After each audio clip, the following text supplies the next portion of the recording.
Hello everyone, Christina here. Welcome to another video here on my YouTube channel. Today I'm going to be using my Flower Field 6x8 stamp set, and I'm going to be showing you two different ways to watercolor this background using Karin markers.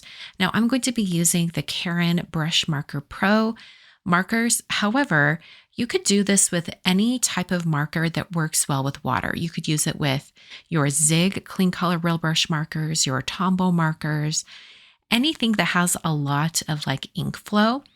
And in particular, a lot of the things I'm doing today, you could also do with distress ink or distress markers. Just any type of ink that really flows well when you add water to it.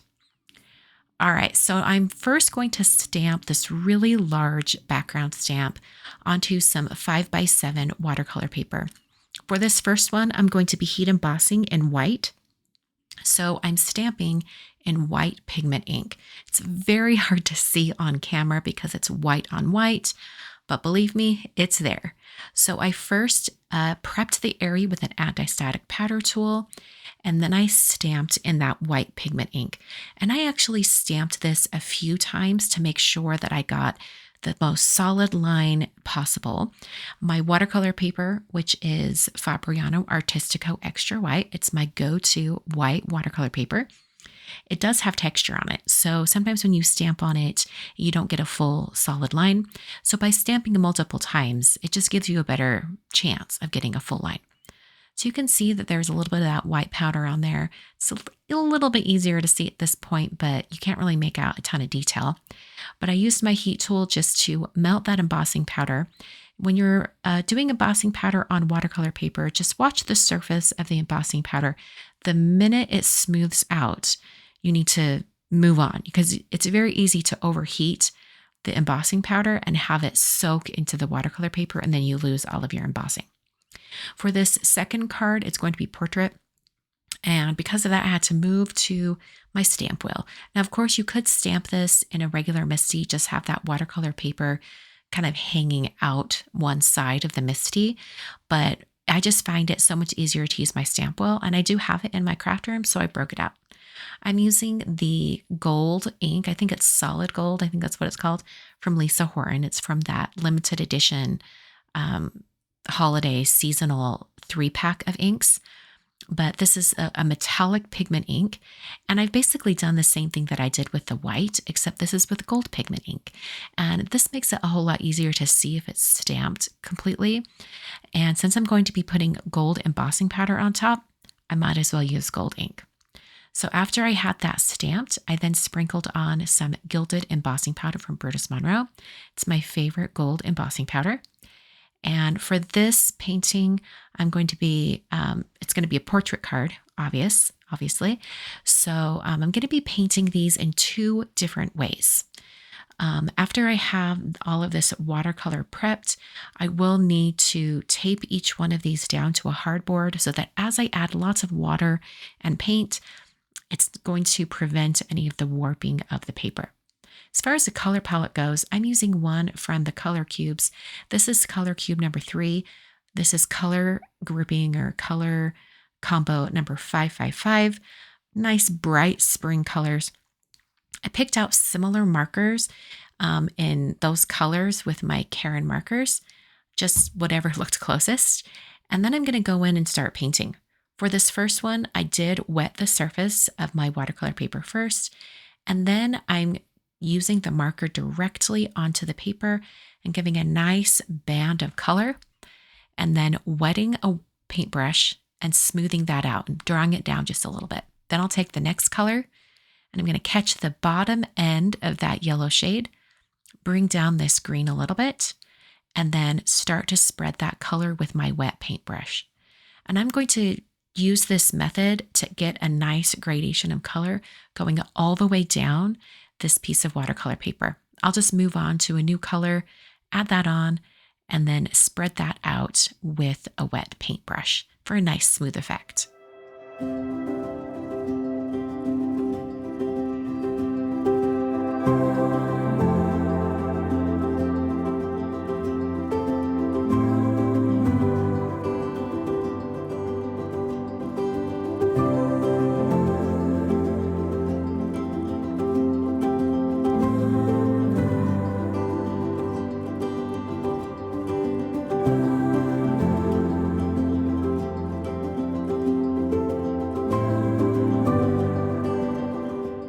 this point, I thought I would try adding water to just the flowers and leaves in different areas, and then letting it sit for a bit, and then picking it up with a paper towel. The water reactivates that colorful ink and allows the paper towel to pull it from the surface of the paper.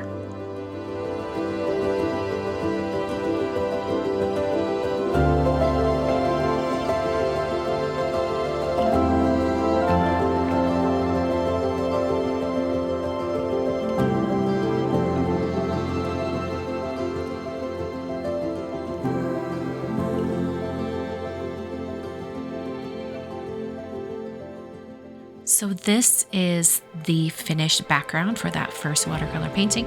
Now I'm going to do the gold embossed piece. I'm first spraying down that entire background with water to wet the surface, and then I'm going to bring in drops of color just from the ink scribbled on a slick surface.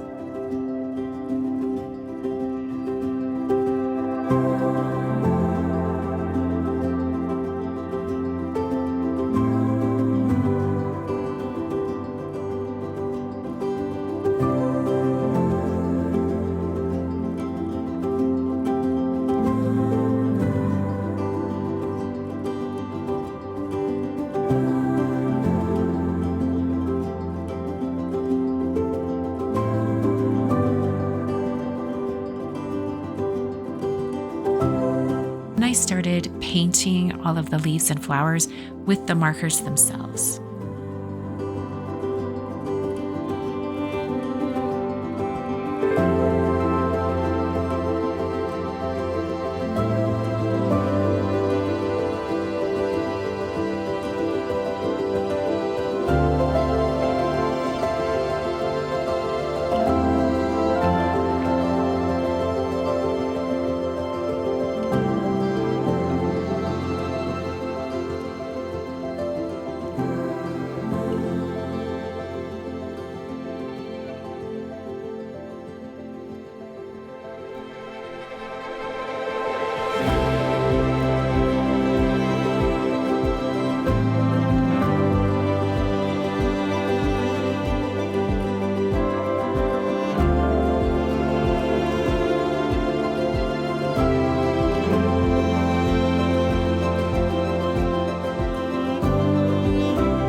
So both paintings are finished at this point.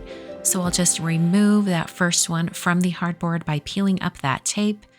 And then I'm going to be cutting these down so that they can be on a 5x7 card. I'm going to use one of my favorite die sets from Waffle Flower. This is the A7 Layers die set, and there's so many different measurements on there. So you really can maximize the most of your painting before you start cutting it out. So I ran that through my Griffin Empress machine. And now I'm left with edge-to-edge color, perfect for the front of a card. I'm going to do the same thing for my second painting. I'll use the same die so that they're the same size. And I'll just run that through my die cutting machine so that I have a nice clean edge. There was a little bit of paint transfer to my paper there. I always like to put a piece of scratch paper just like right above the painting when I cut it. That just helps prevent any color from transferring to my cutting plates. I also wipe down the die after I'm done cutting.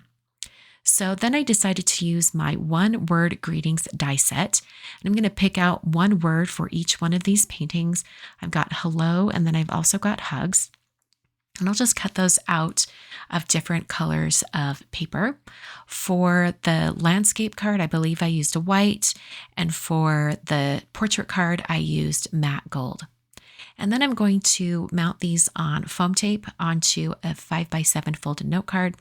I like to put these on foam adhesive just because if there is any warping from all that water on the painting, The foam really has a lot of structure to it, and it really holds it down. This card will not be falling apart or have any weird bumpy areas just because there is so much foam tape underneath, and it really holds it down to that card front.